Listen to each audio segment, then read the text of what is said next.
जैसा हमारा अगर ब्रह्मांड को समझने की इच्छा है तो जैसा हमारा पिंड है, हम उस पिंड को देखें तो ब्रह्मांड अपने आप समझ में आ जाएगा। इसीलिए उसके उदाहरण भी कितने भरे पड़े। हम अपने यशोदा मैया का उदाहरण देखो, जब कान्हा का मुंह खुलवाती है तो उनको ब्रह्मांड के दर्शन हो जाते हैं। हमारे लिए वो ब्रह्मांड के दर्शन का दृश्य ऐसा लगता है कि कन्हैया के माध्यम से माता यशोदा ने क्या देखा होगा। लेकिन आज भी आप अपने शरीर के अंदर से देख लो, हमारे आपकी बॉडी स्ट्रक्चर में देख लो, हमारे प्राण को देखोगे तो दुनिया के दृष्टि से तो एक ही प्राण है, लेकिन पतंजलि ने 5 प्राण बताए कि नहीं बताए?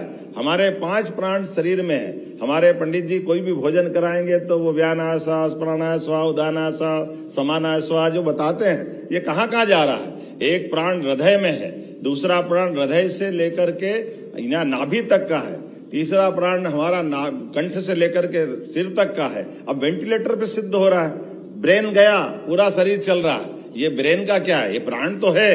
हार्ट गया ब्रेन चल रहा, बाकी शरीर चल रहा है, ये प्राण तो है। अभी हमारे यहाँ कोरोना के काल में बीच में लंग्स गए, काम खत्म हो गया, तो हार्ट से लेके नाभि तक का तो प्राण था। चौथा प्राण नाभि से लेके पैर गया, ये नीचे का पूरा हिस्सा गया, ये प्राण ही तो था।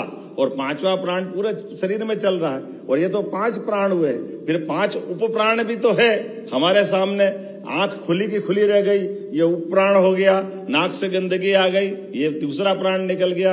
मुंह खुला का खुला रह गया, तीसरा प्राण हो गया। नीचे गंदगी हो गई, चौथा प्राण हो गया। ये जो अपना 5वां प्राण पूरे शरीर में से निकल गया।